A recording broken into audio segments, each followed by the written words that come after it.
I'm Daisy, 56 years old, a retired high school teacher with what I thought was a rock-solid marriage of 28 years to Jennifer. We built our life brick by brick, weathered storms together, and created a sanctuary in our suburban Boston home. Until that text message shattered everything.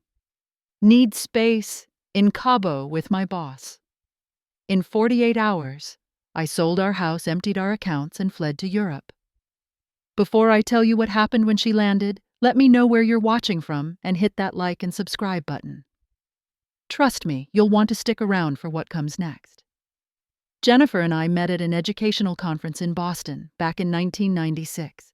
I was 30 years old then, teaching English at a public high school, passionate about literature and inspiring young minds. She was 28, vibrant and ambitious, working in marketing for an educational publishing company. We connected over coffee during a break between sessions, discussing the integration of technology in classrooms. What started as a professional conversation quickly bloomed into something more. There was an immediate spark between us. Jennifer had this infectious laugh and a way of looking at me that made me feel like the most interesting person in the room. We exchanged numbers, and within a week, we were having dinner at a small Italian restaurant in the North End. 3 months later, she was practically living at my apartment. Our relationship progressed naturally despite the challenges same-sex couples faced in the 90s. My parents took time to accept Jennifer, while her family embraced me almost immediately. We supported each other through family tensions, creating our own bubble of acceptance and love. 5 years into our relationship, after careful saving and planning, we purchased our home in a quiet suburb of Boston. It was a charming colonial with a wraparound porch, 4 bedrooms, and a garden that became my pride and joy. We painted every room together, arguing good-naturedly about color schemes and furniture placement. Jennifer wanted modern while I leaned toward traditional. Somehow, we created a home that perfectly represented, both of us. The neighborhood wasn't immediately welcoming to a same-sex couple. There were sideways glances, hushed conversations that stopped when we approached, and one neighbor who pointedly avoided us at community gatherings. But we persevered, hosting barbecues, joining the neighborhood watch, and simply living our lives with dignity. Gradually, the ice thawed and we found genuine acceptance. Our careers flourished alongside our relationship. I earned my master's degree in education and eventually became the English department head at my school. Jennifer climbed the corporate ladder at her marketing firm, impressing clients with her innovative campaigns and strategic thinking. We celebrated each promotion, each achievement, with quiet dinners or weekend getaways to Cape Cod. Our annual traditions became the anchors of our life together. Every summer, we rented the same cottage in Provincetown for 2 weeks. Each Christmas Eve, we would make homemade pasta and exchange one special gift.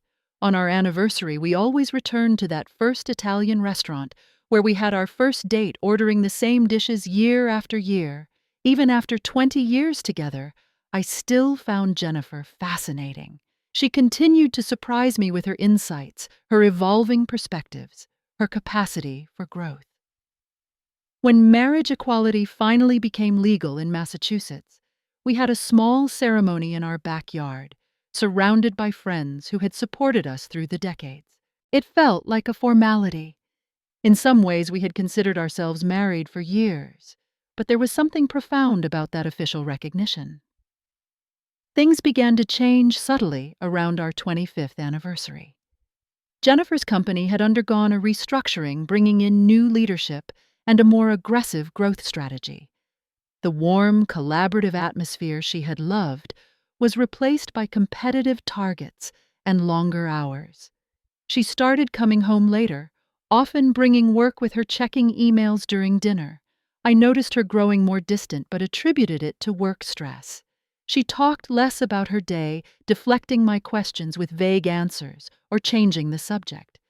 When I expressed concern, she assured me it was just temporary pressure to prove herself to the new management. I believed her because in 25 years, she had never given me reason to doubt her word. On Friday nights, we used to have a tradition of cocktails on the porch, talking about our week and planning the weekend ahead. These conversations grew shorter, with Jennifer often excusing herself to answer urgent work emails. Our weekend plans became less frequent as Jennifer needed to pop into the office or join conference calls. Still, I reasoned that careers have ebbs and flows. I remembered my own years of bringing home stacks of essays to grade, staying late for parent-teacher conferences, and working through weekends to prepare lesson plans. I gave her the space she seemed to need, confident that our solid foundation would weather this demanding phase. For our 27th anniversary, Jennifer surprised me with a trip to Maine, completely disconnecting from work for 3 days. It felt like a return to us, hiking along coastal trails, enjoying fresh lobster, and talking late into the night. I thought we had turned a corner. Looking back, I wonder if it was a moment of guilt, or perhaps her last genuine attempt to salvage what we had before everything fell apart. I was a fool not to see what was happening right before my eyes. Or perhaps I saw, but chose not to acknowledge it, preserving the illusion of our perfect life for as long as possible. Either way, the signs of our impending collapse were there, waiting to be recognized. Everything shifted when Gregory Thompson joined Jennifer's company as the new Chief Marketing Officer. Jennifer came home buzzing with excitement after his first all-hands meeting, describing him as a visionary who had transformed 3 other companies before joining their firm. She was particularly thrilled that he had singled out her department for praise. Gregory was 42, recently divorced, with the polished good looks of someone who prioritized physical appearance. The first time I met him at the company holiday party, I noticed how he commanded attention without seeming to try. He had that rare combination of charisma and confidence that drew people in. Jennifer introduced me proudly, but I caught something in his assessment of me, a flicker of dismissal, perhaps that left me feeling slightly unsettled. "Daisy teaches high school English," Jennifer told him, her hand resting on my back. "Admirable," he replied with a practiced smile that didn't quite reach his eyes. "Molding young minds. We need more dedicated educators." The conversation quickly turned to marketing strategies and upcoming campaigns. I stood there, glass of wine in hand, watching Jennifer transform before my eyes. She was animated, insightful, finishing Gregory's sentences and building on his ideas. I had always known she was brilliant at her job, but seeing her professional persona in full force was like watching a stranger wearing my wife's face. Within 2 months of Gregory's arrival, Jennifer was promoted to Senior Director of Marketing Strategy, reporting directly to him. The promotion came with a substantial salary increase, more responsibility, and, as I would soon discover, significantly more of her time. Late meetings became the norm rather than the exception. Jennifer would text around 6, strategy session running long. Don't wait up. Initially, these messages came with apologies and promises to make it up to me. Gradually, they became mere notifications delivered without regret or explanation. Weekend work trips started appearing on her calendar: Chicago for a client presentation, New York for a marketing conference, Atlanta for an industry awards ceremony. Each trip seemed legitimate, necessary for her career advancement. I supported her success, proud of her achievements, telling myself that this intense period would eventually stabilize. The company's summer gala was when the first substantial crack appeared in my willful blindness. I watched from across the room as Jennifer and Gregory huddled in conversation, his hand casually resting on her lower back, their faces close together, laughing at some private joke. When Gregory's attention was called elsewhere, Jennifer's eyes followed him, lingering a beat too long. When she rejoined me, there was a flush to her cheeks that wasn't just from champagne. "You and Gregory seem to work well together," I commented carefully on the drive home. "He's brilliant," Jennifer replied, staring out the window. "Working with him is like a masterclass in marketing strategy. I'm learning so much."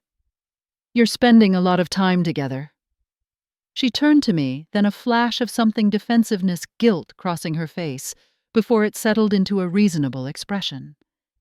"It's a huge opportunity, Daisy. Gregory has connections throughout the industry. The projects we're working on could take my career to the next level." I nodded and dropped the subject. But that night, watching her sleep, I felt the first real tremor of fear that something fundamental was changing in our relationship. The next warning came when I picked up Jennifer's phone to take a photo of our garden in full bloom. A text notification flashed across the screen. "Missing our conversation already. Dinner confirmed for Thursday." It was from Gregory, and it disappeared before I could see more. When I mentioned casually that Gregory had texted Jennifer, snatched the phone from my hand, checking what was visible with barely concealed panic. "Just confirming a client dinner," she said, her voice steady but her eyes avoiding mine.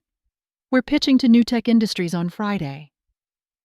I believed her because I wanted to believe her, because the alternative was too painful to consider, because 27 years of trust doesn't evaporate in an instant. Then came the unexplained gifts. A designer watch that Jennifer claimed she bought herself to celebrate landing a major client. A silk scarf that she said was a thank you gift from her team. A bottle of rare bourbon that suddenly appeared in our liquor cabinet, which she attributed to a vendor appreciation package.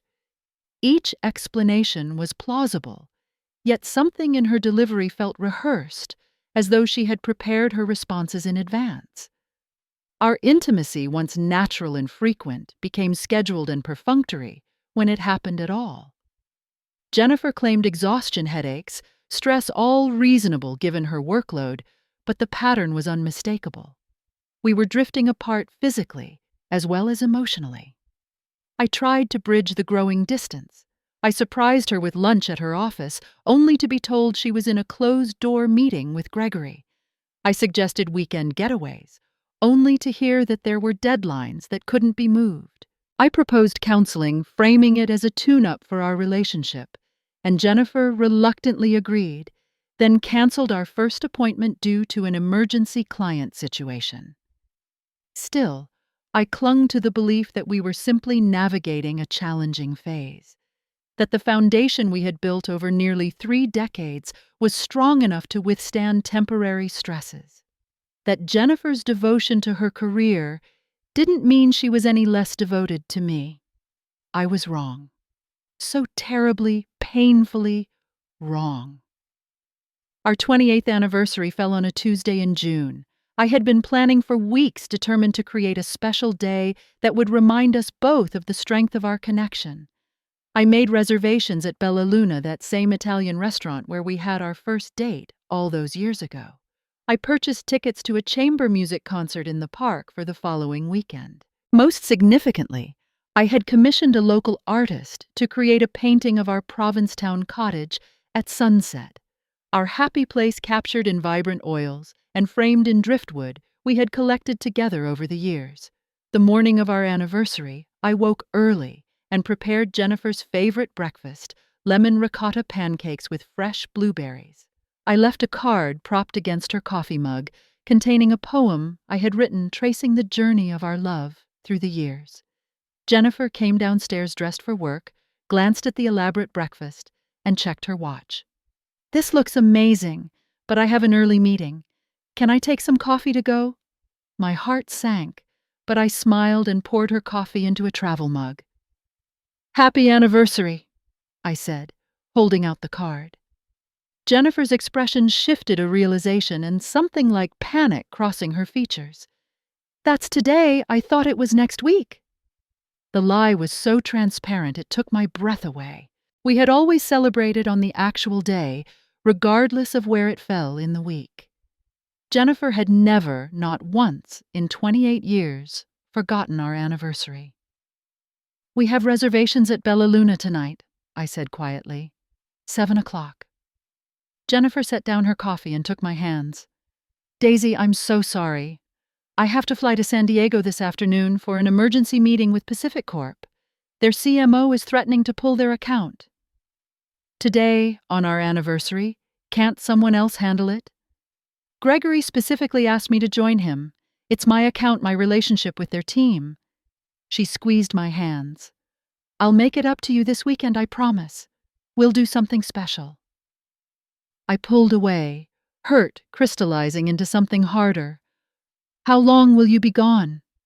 Just overnight. I'll be back tomorrow evening. I nodded stiffly and began clearing the untouched pancakes. Have a good trip then. Jennifer hesitated, then stepped forward to kiss my cheek. I love you. You know that, right? I couldn't bring myself to respond. After she left, I sat at the kitchen table for nearly an hour, staring at the anniversary card she hadn't bothered to open, feeling something fundamental shift inside me. Later that morning, I called Bella Luna to cancel our reservation. The sympathetic hostess who remembered us from our many anniversaries, there offered a rain check for the following week. I thanked her, but made no new reservation. Some premonition told me we wouldn't be needing it. Around noon, Jennifer texted, "At airport, flight delayed. So sorry about today. We'll call when I land in SD. Love you." I responded with a simple thumbs up emoji, unable to muster more enthusiasm. Then I went upstairs to put away the concert tickets and wrapped painting. As I passed our bedroom, I noticed Jennifer had left in such a hurry that her closet door was ajar and a dresser drawer partially open. Without any clear intention, I found myself examining what she had packed for her overnight business trip. Her suitcase wasn't in the bedroom, which meant she had prepared it earlier and taken it to work with her, another detail that nagged at me. In the open drawer, I could see gaps where items had been removed. Curious now, I opened her closet and surveyed what was missing. No business attire, no blazers, no tailored pants, no sensible blouses. Instead, the gaps in her wardrobe revealed missing summer dresses, a swimsuit, her favorite sandals. Beach clothes, not boardroom clothes. My hands trembled as I took out my phone and opened the airline app we both used for travel. Jennifer's frequent flyer number was saved in my phone. 3 taps and I was looking at her itinerary: Boston to Cabo San Lucas, Mexico. Not San Diego. Return flight scheduled not for tomorrow, but 7 days from now. The room seemed to tilt around me. I sat heavily on the edge of our bed, struggling to breathe through the constriction in my chest. There had to be an explanation. Perhaps it was a surprise trip she had planned for us both. But no, she had specifically said she was going to San Diego for work. Alone. My gaze fell on Jennifer's bedside table. In her haste, she had forgotten her personal phone, the one I rarely saw her without. I had never invaded her privacy in 28 years of marriage. We had built our relationship on trust and respect for boundaries. But in that moment, with my anniversary breakfast growing cold downstairs, and her lie about San Diego still ringing in my ears, I reached for her phone. It was locked, of course, but I knew her pattern. I had seen her unlock it countless times, my teacher's eye unconsciously tracking the movement of her fingers. 6 swipes later, I was feeling like a thief in my own home. The text message was right there on top of her conversation list, sent to Gregory Thompson. Need space in Cabo with my boss. Will explain when I'm back in a week. It wasn't meant for me. She had never intended for me to see it. It was meant for someone else, perhaps a mutual work friend or her assistant explaining her absence. But in that moment, those words may as well have been carved directly into my heart. With numb fingers, I scrolled through her conversation history with Gregory.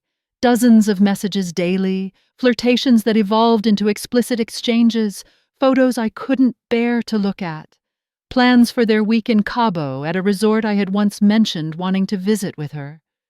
Jay booked the oceanfront suite with private pool. Pack that black bikini, can't wait to see you in it. And out of it.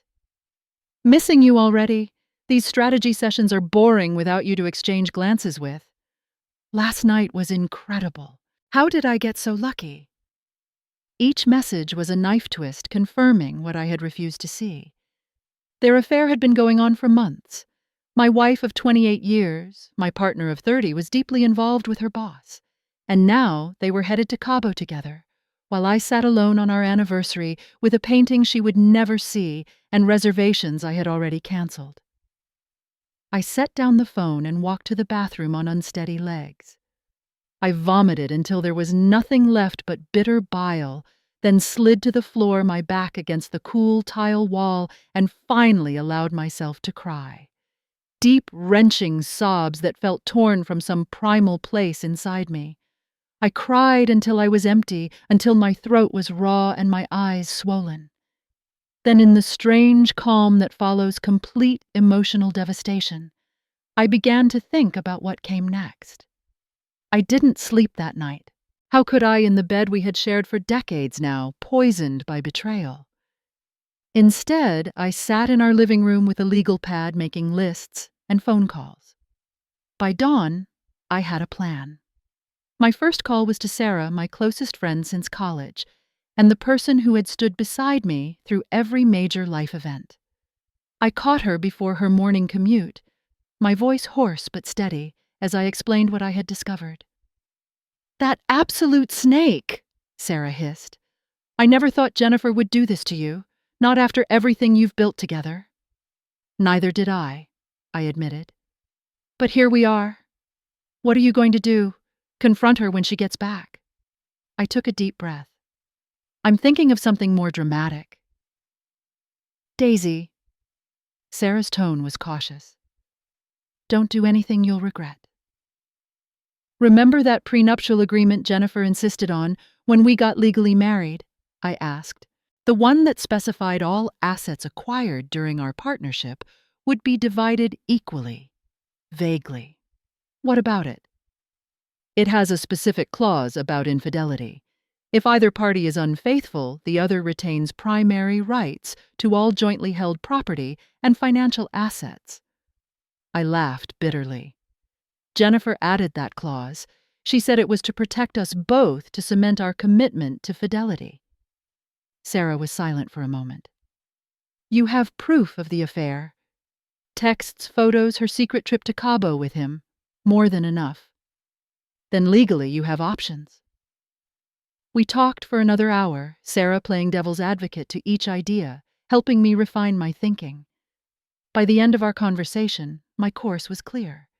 At 9 o'clock, I called my bank and arranged for a significant wire transfer from our joint accounts to my personal account, one Jennifer had no access to. I left enough in the joint account to cover our mortgage payment and utilities, plus a cushion for emergencies. I wasn't trying to bankrupt her just to secure what was rightfully mine according to the agreement she herself had crafted. Next, I called Marianne Porter, a realtor who had helped several colleagues sell their homes. I explained my situation in broad strokes, a marriage ending, a need for quick liquidation of assets, and asked if she could come by that afternoon. Marianne, sensing both urgency and commission, agreed to meet me at 2. The rest of the morning was spent gathering financial documents, making copies of Jennifer's incriminating texts and emails, and taking photos of her belongings to ensure I didn't dispose of anything that was truly hers alone. I was angry, yes, but determined to act ethically and legally. Marianne arrived punctually, clipboard in hand, professional sympathy on her face. We walked through the house together, my home of 23 years, suddenly transformed into a commodity to be valued and sold. "It's a seller's market," Marianne assured me, "especially in this neighborhood. If we price it aggressively, we could have offers within days." "How aggressively?" I asked. She named a figure 15% below what I knew was market value. "At that price point with these finishes and the school district, I can guarantee multiple offers, possibly even a bidding war that brings it back up to full market value. But if speed is your priority, this gives us the best chance of a quick, clean sale." "Speed is definitely my priority," I confirmed. "How soon can you list it?" "I can have a photographer here tomorrow morning. Listing could go live by tomorrow afternoon." She hesitated. "Does your wife know about this?" She's currently in Cabo San Lucas with her boyfriend, I replied flatly. But as co-owner, I have every legal right to initiate the sale. Marianne's expression remained carefully neutral, but I caught the flash of understanding in her eyes. She had seen this story before. I'll need her signature eventually, but we can get everything else in place first. After Marianne left, I called my attorney, Barbara Singh, who had helped us with the prenuptial agreement and other legal matters over the years. I explained the situation, including the infidelity clause in our agreement. Before you take any irreversible steps, are you absolutely certain about the affair? Barbara asked. And are you prepared for the potential fallout? I have irrefutable evidence, I assured her. And as for fallout, I think finding out your wife of 28 years is cheating with her boss is about as much fallout as a person can experience. Barbara was silent for a moment. Fair point. Send me copies of everything you have, and I'll prepare the necessary paperwork. But Daisy, I have to caution. You don't empty accounts completely, don't dispose of her personal property, and don't change the locks. We want to stay on the right side of the law here. I understand, I said. I'm not trying to harm her financially. I just want what's mine according to our agreement. The house photographer came the next morning.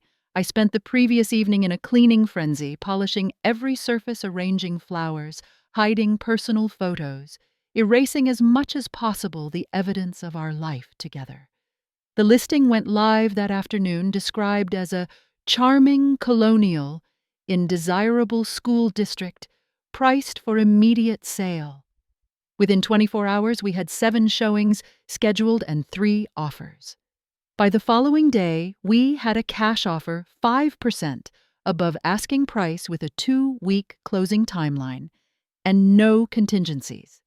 The buyers, a young professional couple with a toddler, were eager to move in before the school year began. I accepted immediately. While the sale proceeded, I focused on practical matters. I arranged for a storage unit to hold the furniture and belongings I wanted to keep. I booked a one-way ticket to Florence, Italy, a city Jennifer and I had always talked about visiting together but never had. I forwarded our mail to Sarah's address and arranged for her to handle anything urgent in my absence. I was operating on a strange combination of emotional numbness and hyper-efficiency, moving through tasks with robotic precision while keeping the full weight of my grief at bay. At night, alone in our house, the reality would sometime crash through my defenses. I would find myself curled on the kitchen floor, clutching a tea towel we had bought together in Vermont, sobbing until exhaustion claimed me. But each morning I rose and continued executing my plan. The day before closing, I packed 2 suitcases with essential clothing, important documents, and a few irreplaceable keepsakes. My grandmother's locket, the first edition Austen that Jennifer had given me on our 5th anniversary, photos of my parents who had passed years earlier. Everything else went into storage or remained in the house. I left Jennifer's clothes, her books, her collection of vintage concert posters. I boxed her personal mementos and placed them carefully in the garage. I even left a detailed list of what I had taken and where I had put her things. I wanted no accusations of theft or destruction of property. This was about reclaiming my dignity and financial security, not petty revenge. The morning of the closing, I met with the buyers, their real estate agent, and Marianne at the title company office.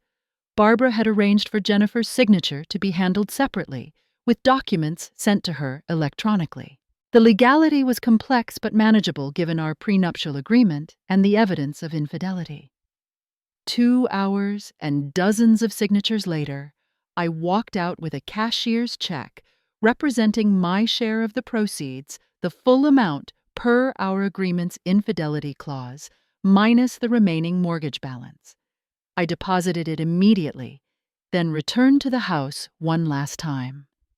I walked through each room slowly, saying goodbye to the space where I had been both deliriously happy and ultimately betrayed. In our bedroom, I left a single item on Jennifer's pillow. Her phone now unlocked with our prenuptial agreement open on the screen, the infidelity clause highlighted. Beside it, I placed the anniversary card she never read. That evening, I boarded a flight to Florence via London, leaving behind the fragments of a life I had believed would last forever. As the plane lifted off, I felt a strange mixture of grief, fear, and something unexpected, a flickering spark of freedom. Florence welcomed me with a golden late June sunlight that seemed to gild the ancient buildings and cobblestone streets. Exhausted from the transatlantic flight and emotional turmoil, I made my way to the small apartment I had rented in the Oltrarno district across the Arno River from the main tourist areas. The building dated from the 17th century, with worn stone steps leading up to a heavy wooden door with iron fittings. The apartment itself was modest, but charming terracotta floors, white walls, a small balcony overlooking a quiet courtyard. The furniture was a mix of antique pieces and IKEA practicality. It wasn't home, couldn't be home, but it would serve as my sanctuary while I figured out what came next. That first night, I slept for 14 straight hours, the deepest sleep I'd had since discovering Jennifer's betrayal. I woke, disoriented momentarily, forgetting where I was and why I was alone in a strange bed. Then reality rushed back, and I curled into myself, pressing my face into the unfamiliar pillow. But the tears didn't come. Perhaps I had finally cried myself dry. My phone showed 17 missed calls and 32 text messages from Jennifer. They had started arriving shortly after she landed in Boston, returning from her Cabo trip, to find our house sold, our accounts largely emptied, and me gone. The messages evolved from confusion to anger to panic.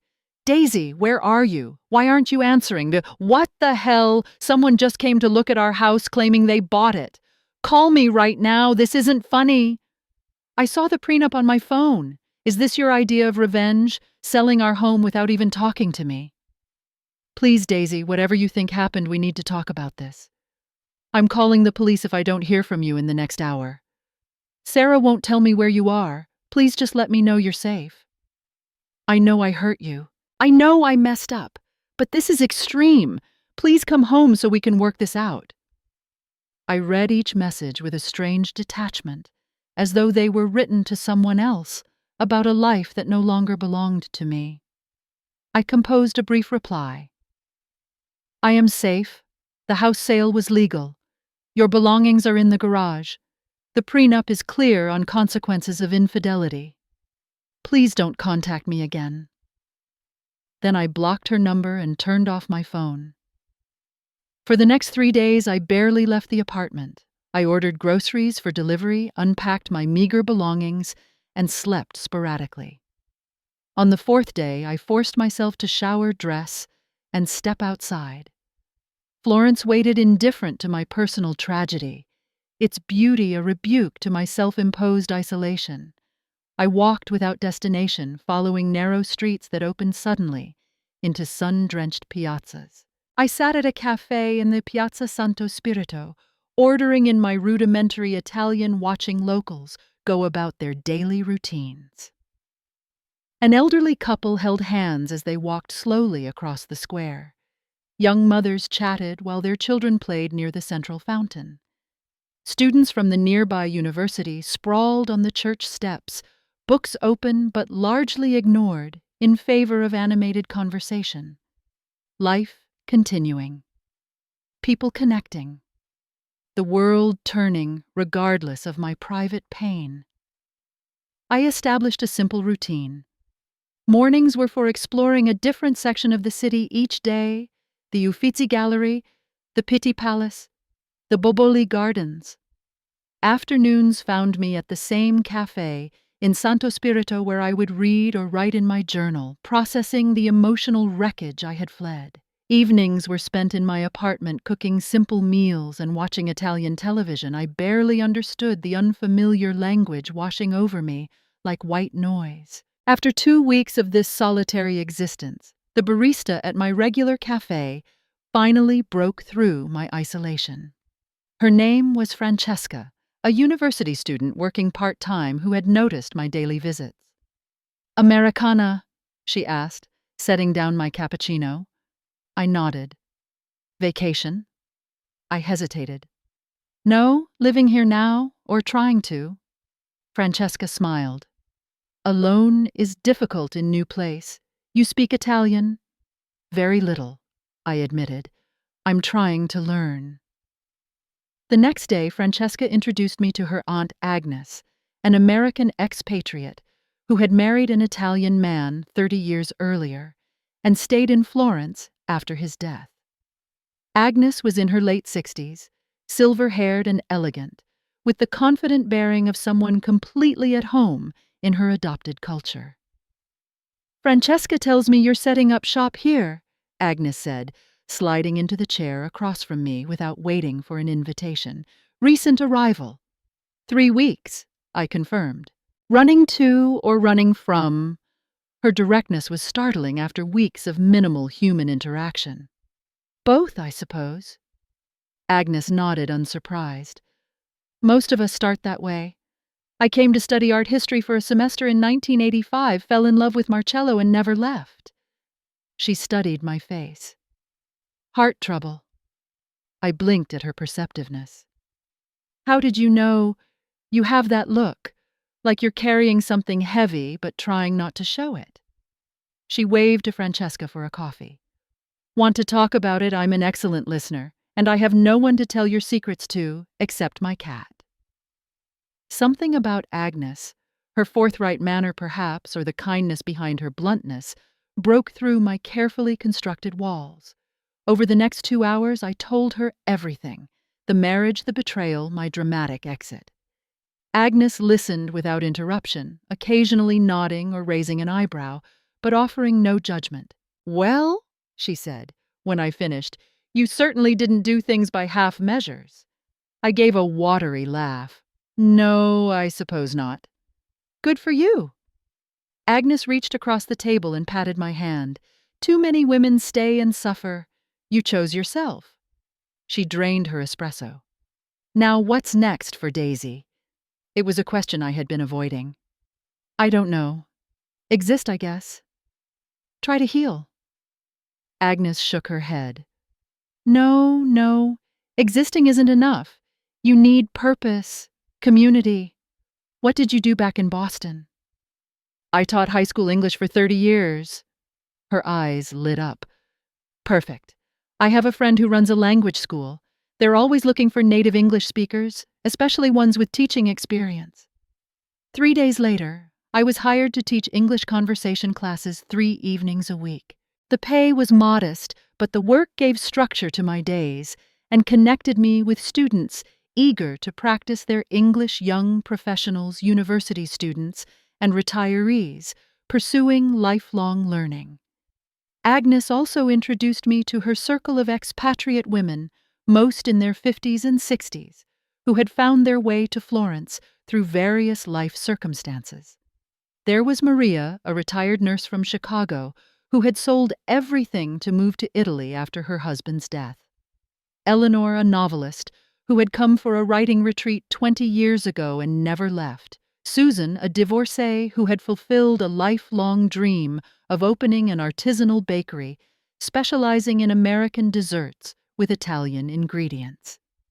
These women became my lifeline, including me in their weekly aperitivo gatherings, offering practical advice about living in Florence, and most importantly, providing companionship without demanding explanations or updates on my emotional state. They understood implicitly that healing happens in its own time, at its own pace. Meanwhile, Jennifer continued her efforts to reach me. When I finally turned my phone back on, I discovered she had found my email address and sent dozens of messages alternating between anger, apology, and pleading. I created a filter to send them directly to a folder I rarely opened. She had somehow gotten Sarah's phone number and called repeatedly until Sarah finally blocked her. She had even contacted my former school, hoping someone there might know where I had gone. I consulted with Barbara via video call about my legal obligations. She assured me that I had fulfilled all requirements under our prenuptial agreement and Massachusetts law. Jennifer had received her share of our assets according to the infidelity clause she herself had insisted upon. The house sale was legal, as was my withdrawal of funds from joint accounts. I had neither hidden assets nor disposed of her personal property. "She's threatening legal action," Barbara told me. "But her attorney must know it's an empty threat. The evidence of infidelity is irrefutable and the prenup is ironclad." "So I'm free?" I asked. Barbara's expression softened. "Legally, yes. Emotionally, that's outside my expertise." 3 months into my Florence life, I had established a new routine. Teaching at the language school, morning coffee with Agnes, weekly dinners with the expatriate women's group, Italian lessons twice a week, small steps toward a different life, a different identity.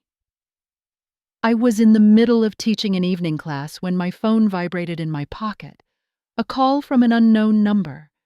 I ignored it, continuing with the lesson on conditional tenses.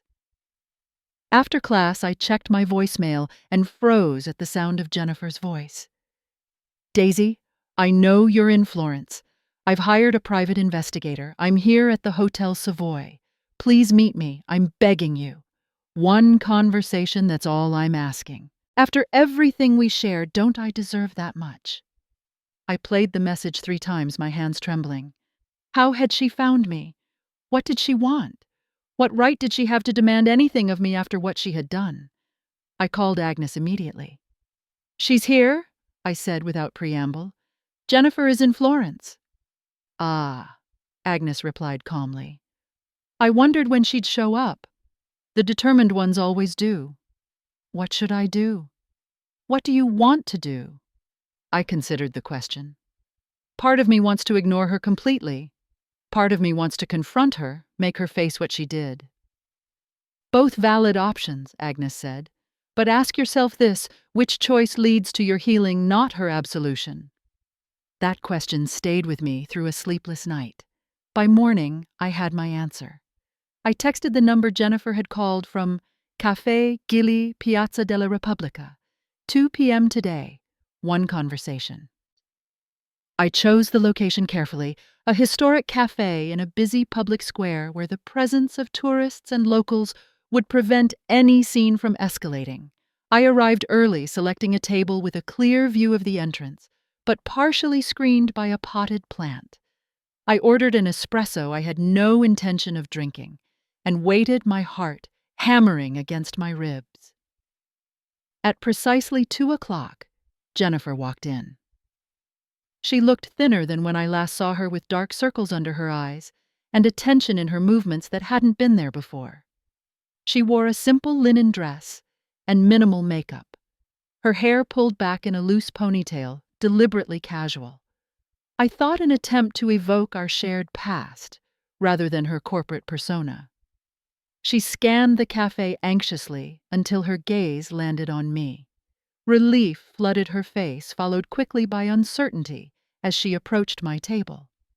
She started to reach for me, then seemed to think better of it, awkwardly lowering her hand. "Daisy," she said, her voice catching. "Thank you for meeting me." I gestured to the chair across from me, not trusting myself to speak yet. Jennifer sat fidgeting with the napkin beside her water glass. "You look well," she offered. "Florence agrees with you." "What do you want, Jennifer?" I asked, cutting through the small talk. "You hired a private investigator to find me. You flew to Italy. Why?" She flinched at my directness. "I needed to see you, to explain. What you found, what you think happened. It wasn't what it seemed." "Really? Because what it seemed like was my wife of 28 years, having an affair with her boss and lying to me about it.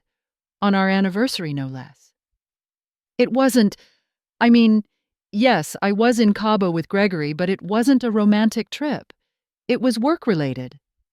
I laughed, the sound harsh, even to my own ears. "Work-related? In bikinis and private pool suites? Do you think I'm an idiot?"